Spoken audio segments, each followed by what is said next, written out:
Atin talakay mga minamahal, pamagatan natin ng mangagpakalakas. Be strong. Amen? Amen. Be strong because the day of the Lord is coming. Alam niyo po mga kapatid kung bakit yun na nakitang pamagat ng ating pagkaaralan. Sapagkat pagka dumarating na yung panahon ng ating dakilang Diyos, tunay na napapansin na natin, marami ng kalamidad. Sobra na. Amen? Marami ng kapahamakan, marami ng kung ano-anong nangyayari sa daigdig. Amen? Gera rito, kaliwat kanan, pamin, kagutuman, kahiraman sa buhay. Amen? Maski ang buong sanlibutan, mga minamahal, ay nawawalan ng kapayapaan. Bakit, mga kapatid? Sapagat, imbis na pumayapa ang daigdig, gumugulo ng gumugulo. Amen? Kasi pangako ng Diyos, siya'y darating sa isang iglam. Sa Mateo, darating yung mga ganyang sitwasyon bago dumating ang ating mahal na Panginoon. Amen? Kaya tayo na narito na sa paanan ng mahal na Panginoon, kinakailangan lagi tayong malakas at mangagpakalakas pa. Amen? Sikapin natin maging matatag sa lahat ng bagay. Alam niyo po kapatid, kapag tayo'y nanlupay-pay ng hina, matatangay tayo ng nagaganap sa mundo ngayon. Tingnan mo pagka walang trabaho, aburido, walang makain, aburido. Amen? Pero pag anak ka ng Diyos, hindi ka hayaan ng Diyos na magutom. Amen? Laging naroon ang kamay ng ating mahal na Panginoon upang tayo daluyan ng pagpapala. Amen? Kaya sabi ng Biblia, mga minamahal, huwag kang matakot. Amen? Sapagkat ako'y sumasa iyo. Sabi ng mahal na Panginoon. Huwag kang manlupaypay sapagkat ako ang iyong Diyos. Pangako ng Diyos eh. Minsan kasi mga minamahal, dumarating yung pangyayari na akala mo nakarelax ka lang. Yung relax ba yung katayuan mo? Pero may biglang darating sa yung trials na ikababagsak mo pala na hindi mo alam. Kaya yung maging relax mga minamahal, hindi maganda para sa anak ng Diyos eh. Ang anak ng Diyos, laging nakatutok sa nagaganap at sa spiritual life niya. Nakabantay siya. Binabantayan niya yung kanyang kilos, yung kanyang pamumuhay, upang huwag siyang masadlak sa pagkabagsak. Kaya dapat laging matatag yung anak ng Diyos. Laging malakas. Amen? Laging sumusunod sa kalooban ng Diyos. Doon kasi nanggagaling yung kalakasan natin, mga minamahal, sa pagpupuri, sa pagsamba, sa pagbasa ng Biblia, pakikinig ng salita ng Diyos, maging matapat sa kabanalan, sa pamumuhay sa lahat ng oras. Yung kabanalan, mga minamahal, hindi lang naman yung damit at saka yung buhok sa iyong puso, sa iyong kaisipan, sa iyong damdamin. Kinakailangan maging banal ito. Amen? Kinakailangan maging karapat-dapat ito. Lumalakas ang isang Kristiyano, yung kumbaga, nadadagdagan yung lakas niya kapag nakakaganap siya ng buong kalooban ng Diyos. Nadadagdagan. Lalo't nakikita niyo yung mga kapangyarihan ng Diyos, yung mga himala sa buhay natin. Amen? Naalala natin lagi. Doon tayo lalakas. Pakibasa po, Isaiah 41:10 at sundan ng Deuteronomy 31:6. Dito po tayo sa aklat ng Isaiah, Kapitulo 41, talatang 10. Huwag kang matakot sapagkat ako'y sumasa iyo. Amen. Huwag kang manlupaypay sapagkat ako'y iyong Diyos. Aking palalakasin ka, oo. Aking tutulungan ka, oo. Aking aalalayan ka ng kanang kamay ng aking katuwiran. Amen. Pagpalain ng ating dakilang Diyos sa kanyang salita. Deuteronomy po, 31:6. Dito po sa aklat ng Deuteronomio, Kapitulo 31, talatang 6. Kayo'y magpakalakas at magpakatapang. Huwag kayong matakot ni mangilabot man sa kanila, sapagkat ang Panginoon mong Diyos ay siyang yumayaong kasama mo. Hindi kanya iiwan ni pababayaan kanya. Amen. Tingnan niyo mga minamahal. Ipinapakita ng mahal na Panginoon yung kanyang pag-ibig. Amen. Yung kanyang pangako sa atin. Kung paano natin ma-overcome yung mga pagsubok na yan, yung mga kahinaan na yan, Amen? Yung mga kawalan na yan, kasi sabi niya rito, aking palalakasin ka, o aking tutulungan ka, o aking aalalayan ka ng kanang kamay ng aking katuwiran. Tingnan nyo. Wins na yung tayo, mga minamahal, lumalakad sa katuwiran ng Diyos, naroon sa harapan natin ang patnubay at gabay ng kapangyarihan ng Diyos. Lumalakad ka sa nais ng Diyos, hindi ka niya pababayaan. Amen? Si mayroong Kristiyano, mga minamahal, anak na ng Diyos, sumasandig pa rin siya sa kanyang kakayanan, kanyang kaalaman, kanyang karunungan. Mayroong ganun tao. Pero hindi dapat yung anak ng Diyos, sumandig ka man sa kaalaman mo, dapat kino-confirm mo sa Diyos kung tama yung ikikilos mo, yung gagawin mo. Amen? Dapat itinatanong mo sa Diyos, mahal na Panginoon, karapat-dapat ba ito para sa akin? Amen? Kasi kapag dumating yung pagsubok, mga minamahal, doon mo mararamdaman yung ginagawa mo kung tama o mali. Amen? Kapag nakaka-overcome ka sa trials, nagiging malakas kang Kristiyano. Pero pag hindi mo ma-overcome, bakit? Hindi ka lumalakas. Kasi hindi ka nakakalakad sa kalooban ng Diyos. Pag nakakalakad ka sa kalooban ng Diyos, wala kang takot. Amen? Punong-puno yung puso mo ng pag-ibig sa pagsunod sa kalooban ng Diyos. Hindi ka mangangamba. Amen? Praise the Lord. At magsabi, praise the Lord. Anong sabi niya? Huwag kang matakot ni mangilabot sa kanila. Tingnan nyo? Sapagkat ang Panginoon, Lord thy God, ay siya'y yumayaong kasama mo. Tingnan mo? Lagi natin kasama ang ating mahal na Panginoon. Hindi ka niya iiwan ni pababayaan. Iba? Totoo eh. Kung ang ating beloved pastor, mga minamahal, lumapunta sa dako ng Talipaw, Hulusulo. Iba? Kung wala ang Diyos, mananatili ba? Gagawin niya ba yon? Hindi, mga minamahal. Because yung pagpunta niya ron, that is commanded by God. Pinakita ng Diyos kung gaano siya makapangyarihan sa gitna ng mga leon. Kung paano niya sasawatain yan. Kung si Daniel, mga minamahal, inilagay sa leon, sa nguyib ng leon, hindi halos magalaw si Daniel, hindi makagat. Amen? Ganon din doon. Halos parehas. Hindi magalaw ang ating beloved pastor at kasama ang prayer warrior dahil ang Diyos ay sumasa kanila. Amen? Ganong katapang yung espiritong binigay ng mahal na Panginoon. Naging matatag. Di ba marami na wala sa mahal na Panginoon? Nagkaligligan ng church. Amen? Nagkaligligan, grabe. Kapag marinig mo sa sanlibutan yung mga taong naniniwala rin sa Biblia, sa ibang fellowship, ano sabi nila? Wala na ang pastor mo. May ganun ba yung pastor mo? Bakit pumunta ron? Alam niya mamamatay siya ron. Pag narinig mo yan sa mga isang mananampalataya na hindi natin kasama, at ikaw ay kulang sa prayer, manlulupaypay ka. Amen? Pero pagka ikaw ay kumpleto sa prayer at malakas ang iyong pananampalataya, at lalo ka nagpapakalakas sa mahal na Panginoon, makikita mo ang gabay at kapangyarihan ng Diyos sa ating beloved parents in the Lord. Amen? Doon, grabe. Makikita mo. Kung paano dumaan sila sa gitna ng crossfire, ni isang bala walang tumama sa kanila sa pangalan ni Jesus. Nung hinahabol sila, mga minamahal, tinitira pa rin sila. Yung isa natin, beloved ordained preacher, tinamaan. Tinamaan siya, pero hindi niya alam na tinamaan siya, mga minamahal. Hanggang sa makauwi sila, tapos nung di ilang taon na lumipas, tinawagan sila ng ating Philippine National Police para mag-medical siya para, may binigay sa kanilang isang pagpapala na roon sa National Police.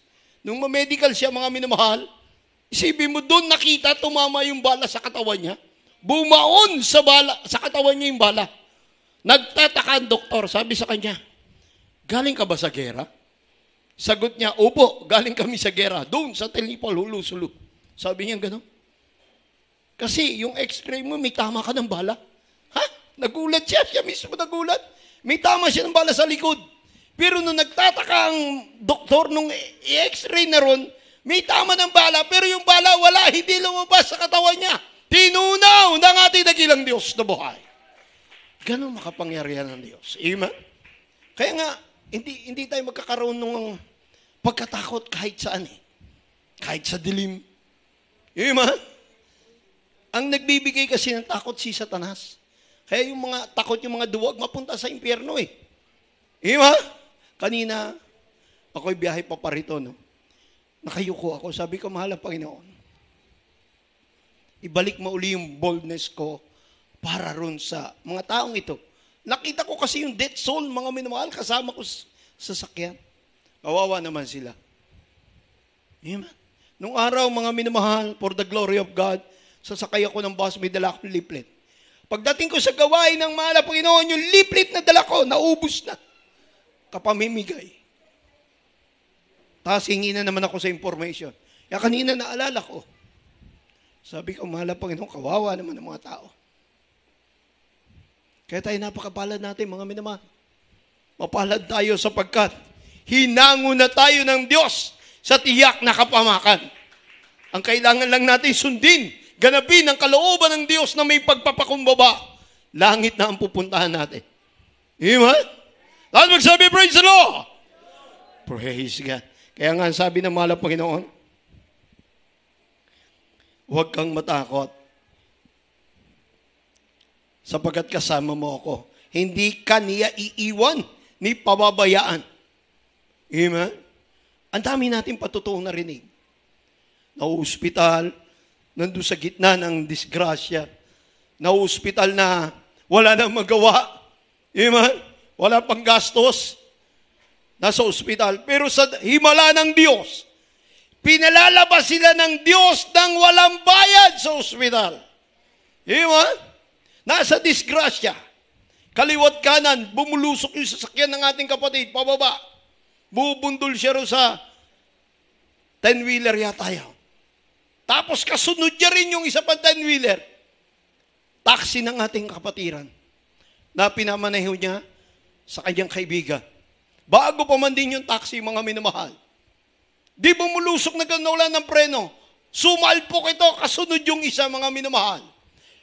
Pagsalpok na ito, yung bago yan sumalpok, yung dalawang pasahero, tumalon na, mga minamahal. Nakatakas yung dalawang pasahero. Kasi sabi ng kapatiran natin, tumalon na kayo. Naiwan yung kapatiran sa loob ng taxi. Pumikit siya, isa lang binigas siya. Hallelujah! Praise the Lord! Yung impact, mga minamahal, tapos kasunod, wasak yung taxi. Pero yung kapatiran naroon sa tabi, sa bangketa lamang. Hindi na ano. Anong sabi ng pasahero? May nakita kami. Malaking tao, dinampot ka, nilagay ka sa tabi. Ima! Iniligtas ng mahal na Panginoon ng ating kapatid. Yung ba? Dapat bang manghina ka riyan sa mga buhay na patotoo na yan? Yung cancer, mahirap pagalingin. Yung patay, mahirap buhayin. Anong sabi ng kapatiran yung dumating doon sa atin? Yung patotoo nila. Narinig nila. Crusade natin eh. Hindi ko na alam kung saan lugar tong crusade na ito. Narinig doon na nagbubuhay ng mga patay. Ay patay na yung anak nila. Ay narinig nila. Dinala sa banal na gawain, mga minamahal. Sabi nga, nakabalot pa. Nakabalot nung tawag doon sa maputing balot sa sanggol. Anong sabi? Pranela yata yun. Malaking pranela. Sabi nga doon, ano yan? Hindi na kumikibo. Yung isa doon, pamilya, magulang nung ating kapatiran. Sabi nung magulang na yun, hindi ako magbo-born again. Sabi niya gano'n. Hindi ako magbo-born again. Naroon siya. Dumating ngayon yun, doon sa baba nila, ibinaba yung patay na bata. Isipin niyo, mga minamahal. Naroon yung magulang. Tinitignan ng magulang.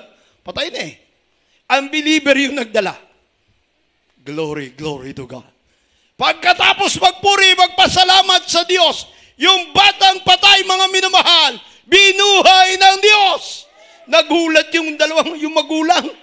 Yung magulang ng kapatiran, nagulat na buhay, gumalaw, siya nakakita. Tapos yung magulang na may dala ng bata, nakita niya rin. Anong nangyari mga minamahal? Pagkatapos ng banal na gawain na council, diretso nagpabautismo sa pangalan ni Jesus, nakamit nila yung kaligtasan. Doon ka ba manghihina? Iwan? Ibig sabihin, kasama natin ang ating dakilang Diyos na buhay. Amen? Purihin natin ang Diyos. Praise the Lord. Praise the Lord. Hallelujah. Kaya akala nila, simple lang yung banal na gawain natin. Amen? Akala mo, ganyan lang, aatin ka, papalakpak ka, upo ka dyan, nakaputi ka, nakasuot ka ng uniforme mo. Yang ginagawa natin, yan ang kalugod-lugod sa Diyos na buhay. Nalulugod siya sa atin. Dahil nagkakaroon tayo ng sakripisyo. Yung sakripisyo na yun, mga minamahal, dinaragdagan ng Diyos ang ating pananampalataya. Kada tayo dumatayo at sumasamba rito. Kada nagpapasalamat ka sa Diyos, ang iyong pananampalataya ay lumalakas. Sapagkat nakikita mo yung himala, yung biyaya ng Diyos sa iyo. Amen? At magsabi, praise the Lord! Awit, Kapitulo 20, versikulo 6. Pakiibasa mo. Dito po tayo sa aklat ng mga awit, Kapitulo 20, talatang 6. Talastas ko ngayon na inililigtas ng Panginoon ang kanyang pinahiran langis. Sasagutin niya siya mula sa kaniyang banal na langit ng pangligtas na kalakasan ng kaniyang kanang kamay. Iba! Tignan niyo mga minamahal. Yung banal, mga minamahal, yung banal sa harapan ng Diyos, kahit kailan hindi pababayaan ng ating dakilang Diyos na buhay. Hindi ka pababayaan ng Diyos pag naging matapat ka. Amen? At magsabi, praise the Lord. Totoo yan, mga kapatid. Totoo yan. Sapagkat mismo, ang Panginoon ay magpapalit ng madidisgrasya yung kanyang anak, ililigtas niya. Iba ang madidisgrasya, hindi yung kanyang anak. Ganun ang ibibigay ng Diyos sa atin na pagliligtas. Basahin natin. Pakibasa po, Isaiah 43, 3 and 4. Bago bumalik sa 1. Dito po tayo sa aklat ng Isaiah, Kapitulo 43, talatang 3 at 4. Balik po sa 1. 3. Sapagkat ako ang Panginoon mong Diyos, ang banal ng Israel, Amen. ang tagapagligtas sa iyo, aking ibinigay na pinakatubos sa iyo ang Ehipto, ang Ethiopia at ang Siba. Yamang ikaw ay naging mahalaga sa aking paningin at kagalang-galang at aking inibig ka, kaya't magbibigay ako ng mga tao na pinakatubos sa iyo at mga bayan na pinakatubos sa iyong buhay. Ima! Tignan niyo po, malinaw mga minamahal, tayo'y hindi pababayaan ng Diyos. Tayo'y kanyang iingatan. Tignan mo po yung 1. Pakibasa po sa 1. Dito po tayo sa 1. Ngunit ngayon, ganito ang sabi ng Panginoon na lumalang sa iyo, o Jacob, at nag-anyo sa iyo, o Israel, ikaw ay huwag matakot, sapagkat tinubos kita, tinawag kita sa iyong pangalan, ikaw ay akin. Amen! At magsabi, praise the Lord! Tignan niyo mga minamahal, tayo ay sa mahal na Panginoon. Amen? Kaya kung may trials ka, may pagsubok ka, may karamdaman ka, huwag kang bibitaw sa Diyos. Amen? Dahil sinusubukan lang ng Diyos yung pananampalataya mo na hindi ka bibitaw na kahit ano mangyari. Amen? Sinusubukan ka lang niya dahil gusto niya makita yung tunay na pananampalataya mo na nakatayo, na nakasandig sa ating mahal na Panginoon. Amen? Marami tayong kapatiran dumanas ng trials. Between life and death. Binitiwan ba nila? Yung iba na wala sa mahal na Panginoon. Pero nung ibinalik sila ng mahal na Panginoon, between life and death na sila. Nangako sila, mahal na Panginoon, maglilingkod na muli ako sa iyo. Binalik ng Diyos ang kanilang buhay. At muli nakakapagpuri sa Diyos. Amen? Marami tayong kapatiran ganyan. Hindi lang tayo, hindi lang dito. Nakikita natin mga minamahal ang pangako ng Diyos sa atin. Dahil ang ating mahal na Panginoon, kapag sinabi niya, gaganapin niya at ipagkakaloob sa atin. Ang kailangan lang, maging matatag, maging malakas sa lahat ng oras. Amen? Amen? At magsabing praise ka. Ano sabi ng mahal na Panginoon sa Deuteronomy 31:8? At ang Panginoon, siyang nagpapauna sa iyo. Siya isa sa iyo, hindi ka niya iiwan ni pababayaan ka. Ikaw ay huwag matakot ni manglupay pa. Bakit? Bakit sinabi ng mga lapay na huwag matakot manlupay-pay sa bansang Israel? Kasi nakita nila yung kalaban nila. Napakalaki. Marami. Dahil yung panahon na ito, mga minamahal, papasok sila, mga aangkin sila ng lupa. Kaya na ayaw ng mahal ang Panginoon na ang anak ng Diyos, pag nasa trials, nang lulupay-pay. Amen? Amen? Gusto ng Diyos, matatag ka. Harapin mo yung kalaban mo. Amen? Yung iba kasi, minamahal pagka may trials, nagtatago na yung bagang umiiwas na. Imbis na gawin ng tuloy-tuloy yung kalooban ng Diyos, bagamat nandun yung trials, gawin mo na yung kalooban ng Diyos. Alam na natin yung kalooban ng Diyos. Sino nakaalam? Magsabi, praise the Lord. Sino nakaalam ng kalooban ng Diyos? Magsabi, praise the Lord. Alam natin. Paano? Magpuri ka. Magtapat ka na ikaputandog. Magpakabanal ka sa puso, sa kaisipan. Amen? Sa iyong pananamit, inner and outer soul, dapat banal ka. Amen? Sumamba ka. Then humayo ka. Then mag-ayuno ka. 1 meal, 2 meals, pag may trabaho ka, mag-ayuno ka. Tignan mo, lutas ang iyong problema sa pangalan ni Jesus. Lalakas ka pa, ma-overcome mo yung trials. Amen? Ganun naman talaga eh. Tinuro na sa atin beloved parents in the Lord yan. Bagamat malayo sila sa atin, pero yung turo nila, tunay at buhay sa ating puso. Kinakailangan kasi yung puso mo tapat. Amen? Tulad na pag-aralan natin linggo, puso na may damit na walang kasiraan. Meaning, walang kapintasan yung heart mo sa paningin ng Diyos. Sapagkat kayo dumalangin, bukas ang langit para sa iyo. Amen? Hindi mo na kailangan tumawag ng prayer warrior o anuman na mananalangin siya. Ikaw na mismo. Amen? Amen? Kasi susubukan ka talaga ng Diyos. Ilens mo na, ilens yung sarili mo. You have authority to treat serpent, scorpion, and all the power of enemy. Meron tayo niyan. Amen? Minsan i-release natin to. I-release natin. Kaya nga pag kami, di ba, minsan nananawag na, may panalangin sa may karamdaman. Alam niyo, may pinapanalangin sa inyo, ang kinakas out na namin, yung doubts. Kasi yung karamdaman pinagaling na ng Diyos. Yung doubts, pagka inilehans mo, lumayas kasi in and out eh. Minsan babalik yung doubts mo, malakas. Talo ka. Yung believe mo, talo ka. Bakit? Kulang sa prayer. Amen? Pero pagdating sa banal na gawain, malakasan yung prayer. Lalo't pag maramdaman mo ang banal na espiritu, overcomer ka na. Amen? Amen! Ano sabi? Ibihis daw natin yung buong kagayakan ng Diyos.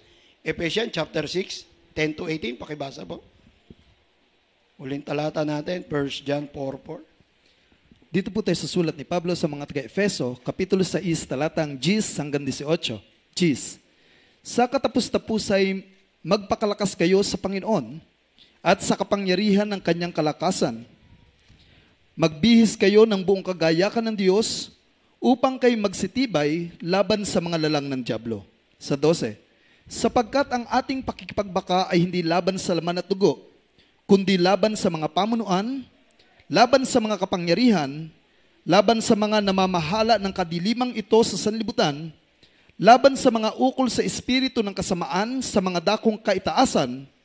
Dahil dito, magsikuha kayo ng buong kagayakan ng Diyos upang kayo mga katagal sa araw na masama at kung magawa ang lahat ay magsitibay. Sa 14, magsitibay nga kayo na ang inyong mga baywang ay may bigkis ng katotohanan, na may sakbat ng baluti ng katwiran, at ang inyong mga paa ay may panyapak na paghahanda ng ebanghelyo ng kapayapaan. Bukod dito, ay taglin ninyo ang kalasag ng pananampalataya, na siyang ipapatay ninyo sa lahat ng mga nagniningas na salugi ng masama, at magsikuha rin naman kayo ng turbante ng kaligtasan, at ng tabak ng Espiritu na siyang salita ng Diyos. Sa 18, na magsipanalangin kayo sa Espiritu ng lahat ng panalangin at daing sa buong panahon, at mangagpuyat sa buong katiyagaan, at daing na patungkol sa lahat ng mga banal. Amen. At magsabi, praise the Lord. Yan yung anlinaw, no? Kasi pagka ikaw ay nagpupuyat, mga minamahal, naroon ka sa panalangin sa Espiritu. Sabi dito, magsipanalangin kayo sa Espiritu sa lahat ng panalangin at daing na buong panahon at mangagpuyat ng buong katiyagaan at daing patungkol sa lahat ng mga banal. Once na nagpupuyat ka, nananalangin tayo ng overnight, kinakalaban natin yung sarili nating kahinaan. Yan yung ating pinapatay sa overnight. Tinatalo natin. Amen? Pag na-overcome mo yan, hindi ka nakatulog, ang laking pagbabala. Mabibihisan ka ng, tinatawag na ito, ano to? Breastplate of righteousness. Meron kang shield dito, no? Sa katawan mo. May crown of life ka. Iilag sa'yo ang masamang espiritu. Amen? May patotoo ko sa inyo. Isa pa. Maaga pa naman. Minsan nangyari ito sa akin, doon sa dako namin dyan sa Cuenca. Yung bandang ibabado sa aming lugar, meron na possess doon. Nagaling Mindoro, na babae. Nagigib siya ng tubig sa balon, na possess. Kasi, pumanik yung, sabi niya, no, bag-ahon nung kanyang timba, nakasakay daw doon yung, ano ba yun? Yung masamang espiritu. Binibigyan daw siya ng gold kung ano-ano, no? Na-possess siya ngayon. Hindi niya alam kung anong mangyayari sa kanyang kaisipan. Kinukuha siya. That time, mga minamahal ako naman na sasamba sa Maynila, overnight prayer. Ayun, may bahay ko nagpunta ron, tinitingnan niya. Ngayon, pumunta rin ako. Alam niyo mga minamahal, ang masamang espiritu, malayo pa, alam ka na niya, paparating ka. Kilala ka niya. Ito hindi lang isang beses ko ito na nakita. Pag inutusan kami ng ating beloved pastor sa mga demon possess para ipag-pray, malayo pa lang kami, nagsisigaw for the glory of God, yung possess. Huwag niyong papapasukin ang tao na yan sapagkat yan ay kalabang ko. Tignan mo, yun ang sinasabi ng masamang espiritu. Ayaw na masamang espiritu na makita ang mga anak ng Diyos, lalo na't full of prayer ka. Iilag sa'yo masamang espiritu. Eh, nung napuntahan ko, hahawakan ko pa lang, malayo pa, ganyan pa kalayo. Paso na yung masamang espiritu. Pumatakbo, nagagalit sa akin. Hindi ako papasukin sa kwarto. For the glory of God.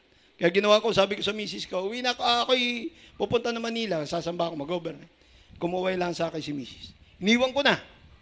Nung paglabas ko, mga minamahal, nasa lubong ko yung manggagamot. Kasama ng tiyahin ko. At yung lola ko. Sabi nung manggagamot, yung paparating na tao, ang ulo niya kumikinang. Tingnan niyo mga minamahal, yung ulo natin, kasi nakasukbit sa ulo natin yung crown of life. Yan yung iingatan natin, huwag mahulog sa ating ulo. Huwag mong pababayaan mawala yung pananampalataya mo, bagkus magpakalakas ka ng todo para sa kalooban ng Diyos at madaig mo ang masamang espiritu niya. Yun na hindi ko alam, mga minamahal. Nasa lubong ko, no? Tinititigan ko kasi diretso ko nakatingin na gano'n. Pinagmamasdan ko dahil bagong taon dumarating sa amin. Hindi siya tumitingin, nakayuko siyang gano'n sa akin. Karating ako ng overnight prayer. Nakauwi ako. Lunes na. Linggo na ng gabi. Lunes. Nagkita kami ng tiyahin ko. Tinanong ako, Boy, sabi niya sa akin, bakit po, tiya? Ano ba yung nasa ulo mo? Anong nasa ulo? Kasi sabi nung manggagamot na pito-pito na kasama ko, ikaw daw ang yung ulo lumiliwanag. Tumitingala naman akong ganun. Wala naman akong makita. Sabi ko, naisip ko na lang, yung crown of life natin. Amen? Amen! Kaya nga ingatan natin mga minamahal. Dahil yan ibinigay na sa atin ng Diyos. Hindi mo nakikita yan. Pero nararamdaman mo yan. Yung binasa natin dito sa Ephesians, hindi mo nakikita ang sukbit mo yan. Pero nararamdaman mo, nandyan yan sa katawan mo. Dahil yan ay kapangyarihan galing sa ating mahal na Panginoon. Sa panalangin natin, beloved pastor, sa kanyang marubdob na panalangin at pag-aayuno, palalakasin tayo ng Diyos. Basta makasunod tayo sa kalooban ng ating mahal na Panginoon. Amen? Uling versikulo, pakibasa po. 1 John 4:4. Dito po- Prepare na po tayo sa ating pag-awit. Dito po tayo sa unang sulat ni Juan, Kapitulo 4, talatang 4. Kayo sa Diyos, mumuntikong mga anak, at inyong dinaig sila, sapagkat lalong dakila siyang nasa inyo kaysa nasa sanlibutan. Ima! Tino mo? Kayo'y sa Diyos, sabi niya. Mumuntikong mga anak, at inyong dinaig sila, sapagkat lalong dakila siyang nasa inyo kaysa sa sanlibutan. Ima? Yung nasa atin, yung tinanggap natin, mga minamahal, ang ating mahal na Panginoon Jesucristo, yan yung mas makapangyarihan sa lahat. Amen? Kaya hindi tayo kayang ibuwag o talunin ng trials. Amen? Ng kahinaan o ng kawalan. Hindi tayo kayang ibagsak ni numan sapagkat ang Diyos ay sumasa atin. Amen? Simula yung makilala natin siya, simula nung tinanggap natin siya, simula nang tayo mabautismuhan, pinalaya tayo sa ating karamdaman. Binago ang ating buhay, pinagaling ang ating karamdaman. Nagkaroon tayo ng kapayapaan. Pinatong mo ang kamay mo sa may sakit, gumaling. Amen? Amen? Yung karamdaman ng anak mo, pinagaling ng Diyos. Nakita mo. Nakita mo at napatunayan mo na ang ating Diyos ay mas makapangyarihan sa lahat. Amen? Lahat magsabi, praise the Lord! Ay, lahat ba'y tumayo, mga minamahal? At tayo umawin? Basta maging matatag, magpakalakas sa lahat ng oras. Pagpapalakas para lumakas ka ng lumakas, magpuri na magpuri, mag-ayuno, magtapat. Amen, sumamba, lumakad na may kabanalan. Amen, praise the Lord.